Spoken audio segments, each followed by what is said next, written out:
संतों का कोई धर्म नहीं होता।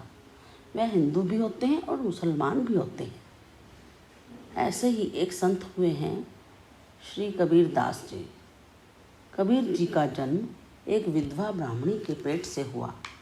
ब्राह्मणी ने लोक लाज के डर से पुत्र को तालाब में डाल दिया, लेकिन भाग्यवश एक अली नाम का जुलाहा उसके वहाँ से निकालकर अपने घर ले आया और लालन पालन करने लगा।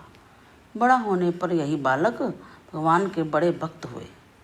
ये अपनी जाति पाति का ध्यान न करके भगवान के भजन में मस्त रहते थे। एक दिन अचानक आकाशवाणी हुई, हे कबीर, तुम तिलक और माला धारण करके बहुत भक्त स्वरूप हो, महात्मा रामानंद जी से गुरु दीक्षा ले लो। कबीर जी ने उत्तर दिया, रामानंद जी तो सिवाय उच्च वर्ण के किसी को गुरु दीक्षा नहीं देते हैं, फिर मुझे मुसलमान को कैसे गुरु दीक्षा देंगे। उत्तर मिला, महात्मा जी, सुबह जिस रास्ते से नित्य स्नान करने जाया करते हो उसी रास्ते पर जाकर पड़े रहो। कबीर जी आकाशवाणी के आदेश अनुसार उनके रास्ते में जाकर गिर पड़े। जब महात्मा जी स्नान को जाने लगे, उनकी खड़ाओं की चोट से उनके सिर पर लगी। महात्मा जी घबरा गए, मुख से राम राम उच्चारण करने लगे। तब कबीर जी उठे और उसी राम नाम को महामंत्र समझकर तिलक माला धारण करके जप करने लगे। एक दिन माता ने इनसे पूछा, बेटा, तुम किसके बहकाने से हमारे धर्म के विरुद्ध राम नाम उच्चारण करते हो? ऐसा करना तुम्हें उचित नहीं है। किंतु कबीर जी ने माता की बात पर कुछ ध्यान नहीं दिया और बराबर राम नाम जपते ही रहे। धीरे धीरे रामानंद जी के कानों तक यह बात पहुंच गई कि कबीर नाम का एक बालक उन्हीं का शिष्य बनकर राम नाम जपता रहता है। तो उन्होंने एक दिन कबीर जी को एकांत में बुलाकर पूछा, अरे बालक, तू मेरा शिष्य कब हुआ? मैंने तुझे कब गुरु दीक्षा दी? इस पर कबीर जी ने अपना गुरु बना लेने का सब हाल कह सुनाया और कहा कि सब शास्त्रों का निचोड़ राम नाम महामंत्र ही है। राम स्तव राज में लिखा है कि राम नाम महामंत्र ही जप करने के योग्य है। जो आदमी राम नाम भजता रहता है उसको सभी सुख प्राप्त होते हैं। ऐसा जानकर भी जो राम नाम नहीं भजते उनका किस प्रकार उद्धार हो सकता है? जब आपके मुख से उसका उपदेश मुझे हो चुका है, तब फिर मेरे शिष्य और आपके गुरु होने में संदेह की क्या बात है? जब महात्मा जी ने कबीर जी की राम नाम के प्रति ऐसी प्रीति देखी तो उठकर उनको छाती से लगा लिया और बड़े प्रेम से भजन स्मरण और साधुओं की सेवा करने का उपदेश दिया और अपने पास से विदा किया। कबीर जी कपड़ा बुनने का काम करते थे और इससे अपने कुटुंब के पालन करने लायक कमा लेते थे। एक दिन कबीर जी बाजार में थान बेच रहे थे। एक साधु ने आकर उनसे कहा, मेरे पास वस्त्र नहीं है, मुझे शरीर ढकने के लिए कुछ वस्त्र दे दीजिए। कबीर जी उसको आधा थान देने लगे। साधु ने कहा, आधे थान से मेरा काम नहीं चलेगा। इस पर उन्होंने पूरा थान उसको दे दिया। इसी थान को बेचकर आज कुटुंब का पालन करना था। अब इस बात की चिंता हुई कि खाली हाथ घर किस तरह जावें।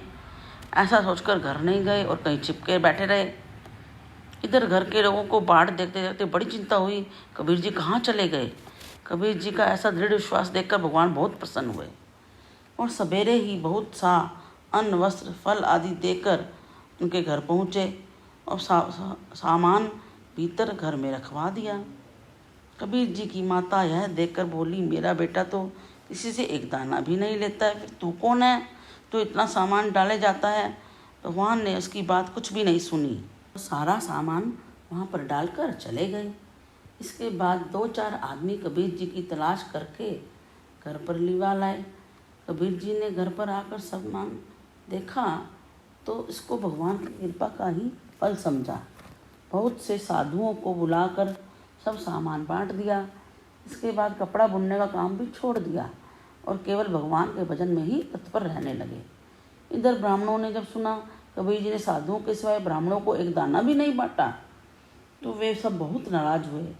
सब मिलकर कबीर जी के पास आए।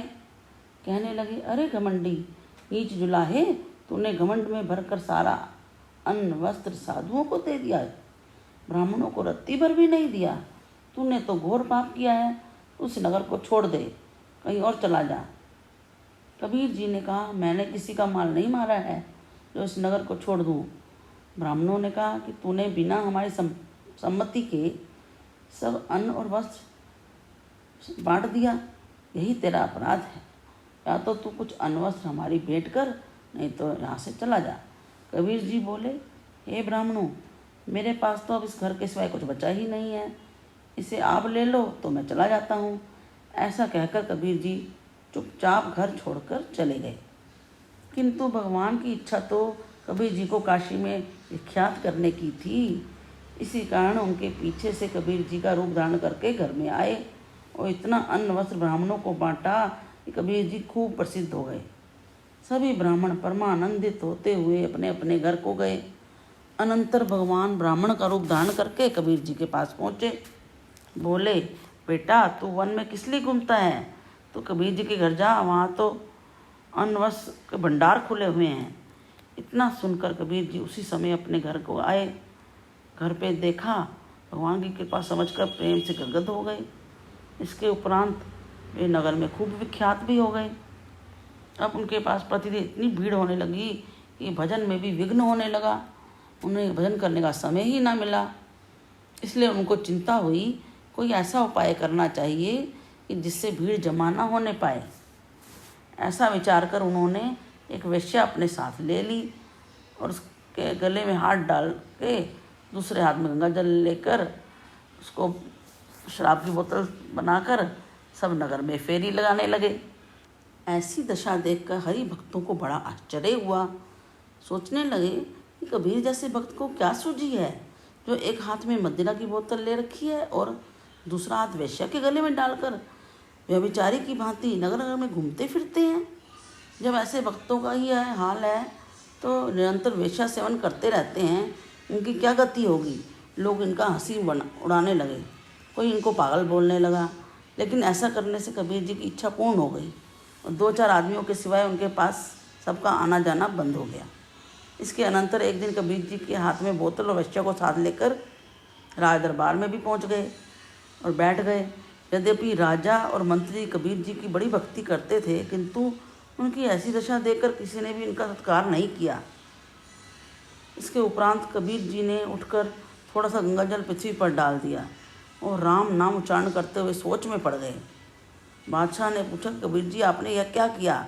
आप किस चिंता में? कबीर जी ने उत्तर दिया, राजन, जगन्नाथ जी का रसोईया अग्नि में जल रहा था, उस अग्नि को यह जल डालकर मैंने शांत किया है।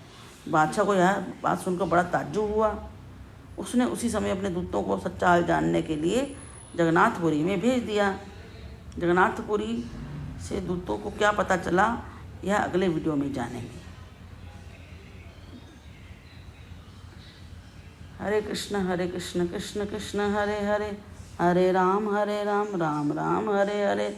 लाइक शेयर सब्सक्राइब करना ना भूलें।